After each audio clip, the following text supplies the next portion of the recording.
యుద్ధ నీతి చెప్పినా కదా ఫ్రెండ్స్, యుద్ధం తన యుద్ధ నీతిని మార్చింది. ఇవాళ సైబర్ వార్ఫేర్ చూస్తున్నాం మనం. పోస్ట్ యూక్రెయిన్ వార్ తర్వాత, రష్యా యూక్రెయిన్ వార్ తర్వాత, అండ్ టు దట్ మ్యాటర్ మన పహల్గామ్ అటాక్, ఈ పహల్గామ్ తర్వాత మనం ఏదైతే భారత్ భీకర దాడి చేసిందో దీని తర్వాత మనం అబ్జర్వ్ చేస్తుంది ఏందనంటే, ఇక రాను రాను గన్లు పట్టుకోను లేకపోతే మిజైల్స్ పట్టుకొని రావు, డ్రోన్లు రావచ్చు. అండ్ టు దట్ మ్యాటర్ ఆకాశంలోనే పెద్ద పెద్ద లొల్లులు కావచ్చు, శాటిలైట్ వార్ కావచ్చు, డాగ్ ఫైట్ కావచ్చు శాటిలైట్. ఇప్పుడు కేవలం ఒక 3 డైమెన్షనల్ వారే మనందరికీ తెలుసు, maybe navy, air force and Indian army. Bharat ఇప్పటి వరకు కేవలం 2 డైమెన్షనల్ వారే ఆడింది. Army and Indian air force కాంబినేషన్లా మన స్ట్రైక్ చేసి వచ్చింది పాకిస్తాన్ని. ఇంకా నావల్ ఫోర్స్ యూజ్ చేయలే. And to that matter 4th dimension ఏదైతుందో శాటిలైట్, దాన్ని ఇంకా పెద్దగా భారత్ యూజ్ చేయలే. 5th dimension is something which is cyber warfare. And the 6th dimension is పక్కకున్న దేశాలనే నీకు దుష్మన్ని చేయడం, లేకపోతే లోపల ఉన్న సివిలియన్స్లే నిన్ను దుష్మన్ చేయడం, తద్వారా నీ దేశాన్ని చీల్చడం, ద సివిల్ వార్. సో నేను 3 డైమెన్షనల్ వార్, నేను ఇంకా ఇంతకుముందు ఎన్నోసార్లు చెప్పిన, భారత్ ప్రపంచానికి 6 డైమెన్షనల్ వార్ పరిచయం చేయబోతున్నది అని.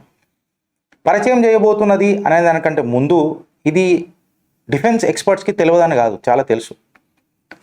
నౌ ఈ సైబర్ వార్ఫేర్ ఏదైతే ఉంటుందో ఫ్రెండ్స్, చైనా ఇందులో చాలా పురోగతి సాధించింది. ద న్యూ డొమైన్ ఏదైతే ఉన్నదో ఇలా ఫ్యూచర్ బ్యాటిల్ స్పేస్లా, ఆడ చైనా ఆల్రెడీ కబ్జా చేసి కూర్చున్నది సైబర్ వార్ఫేర్లో.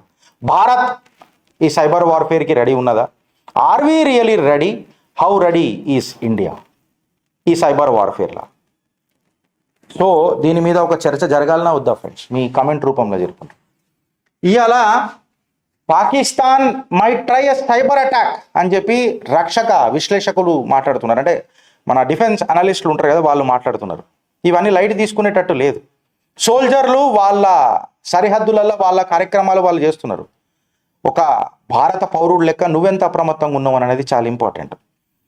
జనరల్గా వాట్సాప్లలో కొన్ని ఇట్లాంటివి వస్తున్నాయంట, టాస్క్ శశి అని చెప్పి ఇట్లాంటివి వస్తున్నాయట, ఆపరేషన్ సింధూర్ పీపీటీ అని వస్తున్నాయట, డిఫెన్స్ హిలరీ.exe అని వస్తున్నాయట, ఆపరేషన్ సింధు.pptx వస్తున్నాయట. ఇవి ఓపెన్ చేయొద్దు అని చెప్తున్నారు. ఇది మాల్వేర్ ఉంటుంది, ఏదైనా మీ దాంట్లో ఫోన్లోకి వచ్చేస్తే తర్వాత ఏమో ఇష్యూ అవుతుంది అని చెప్తున్నారు. తర్వాత మీ వాట్సాప్లో ఉన్న డౌన్లోడ్ ఏదైతే డిఫాల్ట్ డౌన్లోడ్ బటన్ ఉంటుందో ఆ డిఫాల్ట్ డౌన్లోడ్ బటన్ని కూడా డీయాక్టివేట్ చేసుకోమని చెప్తున్నారు. దాని తర్వాత ఏం చెప్తున్నారు అంటే, మీ లొకేషన్ సర్వీసెస్ని ఎప్పుడు కూడా డిసేబుల్ చేయమని చెప్తున్నారు. ఏదైనా లింక్ వస్తే కూడా సస్పిషియస్ అనిపిస్తే దానికి ఖచ్చితంగా లింక్ కొట్టొద్దు అని చెప్తున్నారు. పబ్లిక్ వైఫై నెట్వర్క్స్ యూజ్ ఎక్కువ చేయొద్దు అని చెప్తున్నారు. మన సెన్సిటివ్ ఇన్ఫర్మేషన్ ఉంటుందో మీకు తెలిసేదాకా ఎవరికి పెట్టొద్దు అని అంటున్నారు. ఏవైతే public private USB charging stations ఉంటాయి కదా, పబ్లిక్ స్టేషన్స్, వాటిని కూడా మ్యాక్సిమం అవాయిడ్ చేయండి అని చెప్పి చెప్తున్నారు. దాని తర్వాత మన ఏవైతే అవుట్డేటెడ్ ఆపరేటింగ్ సిస్టమ్స్ ఉంటాయో, పాత సిస్టమ్స్ ఉంటాయి కదా, వాటిని కూడా అనవసరంగా ఈ లింకులు అందులో ఓపెన్ చేయొద్దు, థర్డ్ పార్టీ ఆపరేషన్స్ ఇవన్నీ యూజ్ చేయొద్దు అని చెప్పి చెప్తున్నారు. ఇది మనం అప్రమత్తంగా ఉండనీకే. కాకపోతే ఇప్పుడు నేను చెప్తున్న టాపిక్ ఏందనంటే, భారత్ ఈ సైబర్ వార్కి రెడీ ఉన్నదా?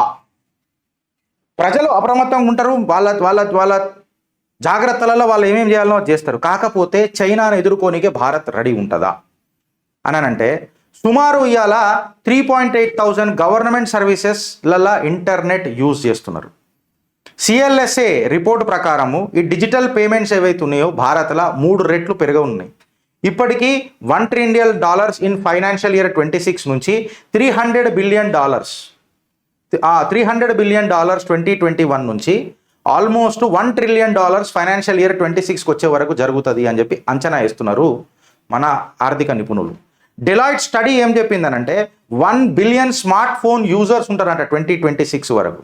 ఇప్పటిదాకా డిబిఎస్ డిజిటల్ సర్వే ప్రకారము 62% large and middle market companies ఏవైతున్నాయో అవి డిజిటైజేషన్ ఇండియాలో ఒక పెద్ద పాత్ర పోషిస్తున్నాయి అని చెప్తున్నారు. ఇప్పుడు భారత్లో ఈ సైబర్ స్పేస్ అనేది అయితే ఉన్నదో, భారత్ దీన్ని జాగ్రత్తగా కాపాడుకోవాలన్నా వద్దా? మీ కమెంట్ రూపంలో చెప్పు ఫ్రెండ్స్. నేను ఒక 2 seconds పాజ్ తీసుకోమంటే తీసుకుంటా. భారత్ ఈ సైబర్ స్పేస్లలో అప్రమత్తంగా ఉండాలన్నా వద్దా? మీ కమెంట్ రూపంలో చెప్పుండ్రి. పోతున్న ముంగడికి డిసెంబర్ కమెంట్స్ వస్తే చెప్పు. డిసెంబర్ 2021 భారత్ ఒక తీవ్రమైన సైబర్ అటాక్కి గురైంది. According to the computer emergency response team data ఏమైందనంటే, ఈ రిలేటెడ్ ఇన్సిడెంట్స్ 2019 నుంచి 2020తో కంపేర్ చేస్తే 3 రెట్లు పెరిగినాయి అని చెప్తున్నారు. సుమారు 1.16 మిలియన్ బ్రీచెస్ అయినాయి అని అంటే ధోకాలు జరిగినాయి జనాలకు. సుమారు జూన్ 2021 వరకు, ఎప్పటి నుంచి ఏ డేటా నుంచి అని చెప్పకుండా నాకు కేవలం టిల్ 2021 అని చెప్పిర్రు, 6,07,220 సైబర్ సెక్యూరిటీ కేసెస్ రిజిస్టర్ అయినాయి అని చెప్తున్నారు. రిజిస్టర్ కాని విన్నో. అయితే భారత్ సర్కార్ కూడా ఒక 8 సంవత్సరాల నుంచి సైబర్ సెక్యూరిటీ మీద ఎనలేని బడ్జెట్ కూడా ప్రవేశపెడుతున్నది. బడ్జెట్కి పైసలు కూడా ఇస్తున్నారు. అఫ్ కోర్స్ అనుకున్నంత ఇవ్వకపోయినా ఇస్తున్నారు. 2022-23లా భారత్ సర్కార్ 515 కోట్ల రూపాయల బడ్జెట్ సైబర్ సెక్యూరిటీకి పెట్టింది ఫ్రెండ్స్. ఇది 2014-15 బడ్జెట్ కంటే 10 రెట్లు ఎక్కువ. Actual government spending on cyber సెక్యూరిటీకి ఇట్లా తీసుకొని మాట్లాడితే 515 crores పెట్టినా ఆల్మోస్ట్ 515 crores యూటిలైజ్ చేయనందుకు ప్రభుత్వాలు ఇవ్వలేదా, లేకపోతే యూటిలైజేషన్ చేసుకునే కెపాసిటీ ఈ బ్యూరోక్రాట్స్కి లేదా, ఆర్ టు దట్ మ్యాటర్ సర్కారే పైసలు ఇవ్వలేదా? దీని మీద సర్కార్ మాట్లాడాలి. ఆల్మోస్ట్ 88.2% ఆఫ్ ది బడ్జెట్ ఏదైతే ఉన్నదో 2016-17లో యూజ్ చేసిరట. 2021కి వచ్చేసరికి 53% ఆఫ్ ది బడ్జెటెడ్ అమౌంటే యూజ్ చేసిరట. అందుకనే నేను ఈ మాట మాట్లాడుతున్నా. సర్కార్ ఇస్తలేదా, లేకపోతే సర్కార్ ఇచ్చిన ఇళ్లకు వాడుకునే కెపాసిటీ లేదా, ఎక్సెట్రా. దీని మీద సర్కార్ మాట్లాడాలి. Nature of the war, Ukraine Russia చూసిన తర్వాత సైబర్ డిఫెన్స్ పాలసీస్ అన్నిటి మీద చర్చ జరగాలన్నా వద్దా ఫ్రెండ్స్? జరగాలి. ఇప్పుడు డ్రోన్ గీన్ ఇవన్నీ మనం చూస్తున్నాం.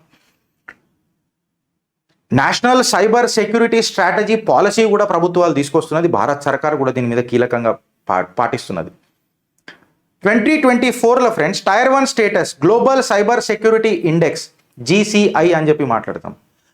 భారత్ ఇవాళ 98.49 అవుట్ ఆఫ్ 100 వరల్డ్ లీడింగ్ నేషన్స్తో చేస్తే సైబర్ సెక్యూరిటీలో 98.49 అవుట్ ఆఫ్ 100 ఉన్నది. కాకపోతే ఇక్కడ మనం ఛాన్స్ తీసుకునేది లేదు. ఇక్కడ ప్రతిశత్ ఉండాలి. సైబర్ సెక్యూరిటీలో గుల్లా అయిపోతాం. బికాస్ ఒక కామన్ మ్యాన్ అకౌంట్లకైనా ఒక్క రూపాయి పోయినా వాడు అల్లా కల్లోలం అయిపోతాడు. ఇన్ఫ్యాక్ట్ వాడి దేశానికి ఒక శత్రువు అవుతాడు. ఇంత ఘాతకు ఉంటుంది సైబర్ అటాక్. సో ఇక దీని మీద నేను డీటెయిల్గా వదలుచుకోలే. సైబర్ క్రిమినల్స్ ఏ రకంగా చేస్తారు ఇదంతా మీకు తెలుసు. సుమారు 146 crore ఒక మేజర్ ఒక బ్యాంక్ని చేసి సైబర్ అటాక్ చేసి పైసలు దొబ్బిన రోజులు కూడా ఉన్నాయి. ఆ కేసు మీకు గూగుల్ చేసినా తెలుస్తుంది. అయితే ఇవన్నిటికీ కారణం ఏంది గిరీష్ అని అంటే మన ట్రైనింగ్ గ్యాప్స్, ఇంకా ప్రాపర్ కాన్ఫిడెన్స్ ఎవరి దగ్గర లేదు. ఒక స్పెషల్ ట్రైనింగ్ మనం కండక్ట్ చేస్తాం. Lack of institutional understanding. ఒక ఇన్స్టిట్యూషనే లేదు ఈ హ్యాకర్ల మీద, సైబర్ సెక్యూరిటీ మీద. ఏం మాట్లాడుతున్నావు గిరీష్? హ్యాకర్లకు ఒక ఇన్స్టిట్యూట్ ఉండాలా? ఇప్పుడు పక్కోడు దొంగోడైతే నువ్వు పోయి ఆడపోయి నానా కన్నా మనము దైవ సంబోధులము, నువ్వు దొంగతనం చెయ్యొద్దు నాన్న, అది చాలా తప్పు, బోధించి రావడం మంచిది. ఆడు మారతాడా? ఆడ మారకపోతే మళ్ళీ పోయి నాన్న నీకు చెప్పినా కదా కన్నా అంటే వింటాడా?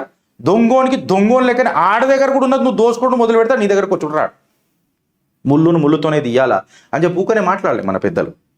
సో ఇలా ఈ గవర్నమెంట్ డిపార్ట్మెంట్స్లలో 1 day వర్క్షాప్ చేసి సైబర్ సెక్యూరిటీ మీద మాట్లాడేసి పీపీటీలలో ఫోటోలు పెట్టేసి సార్ నేను ఇది చేసిన అని చెప్పి కార్పొరేట్ సోషల్ రెస్పాన్సిబిలిటీ అని మనం చేస్తాం కదా ఫ్రెండ్స్. ఇది ఒక్కరోజు ట్రైనింగ్ చేస్తే సరిపోతుందా? ఆయన ఆ ఒక్కరోజు ట్రైనింగ్లలో వీళ్ళకి అర్థమవుతుందా? ఇన్ఫ్యాక్ట్ చెప్పాలనంటే ఒక బ్రేక్ఫాస్ట్, లంచ్, డిన్నర్ కోసము ఆర్ టు దట్ మ్యాటర్ ఒక రోజు మాకు పని నుంచి ఊరట కలుగుతుంది అని చెప్పి ట్రైనింగ్ తీసుకుంటారు తప్ప దీని మీద ఏమన్నా డీటెయిల్గా మాట్లాడుతున్నారా? ఇవాళ ఈ సైబర్ సెక్యూరిటీ మీద ఖచ్చితంగా ఒక అవేర్నెస్ రావాలన్నా వద్దా? మన మన మన ప్రజలల్లో నేషనల్ సైబర్ గైడ్ లైన్స్ రావాలన్నా వద్దా? గవర్నమెంట్ చాలా కిరాతకంగా కూడా దీని మీద ఏమంటారు వ్యవహరించాలన్నా వద్దా? పనిష్మెంట్ చాలా ఘోరంగా ఉండాలి సైబర్ అటాక్స్ మీద. ఏదో ఇప్పుడు నువ్వు ఇది చేస్తే నువ్వు కేవలం గింతొస్తా కాదు, చాలా ఘాతక పనిష్మెంట్స్ ఉండాలి లోపల కూడా. ఎందుకంటే ఇవి మనోభావాలను దెబ్బతీస్తాయి. ఇది ఉండాలనా వద్దా? మీరు ఆలోచించుర్రి ఫ్రెండ్స్. మీ అమూల్యమైన అభిప్రాయం లైక్, షేర్, కమెంట్ రూపంలో చెప్పుండ్రి. దయచేసి ఒక కమెంట్ చేసి ఇది కరెక్టా రాంగా చెప్పుండ్రి. భారత్ మాతాకి జై.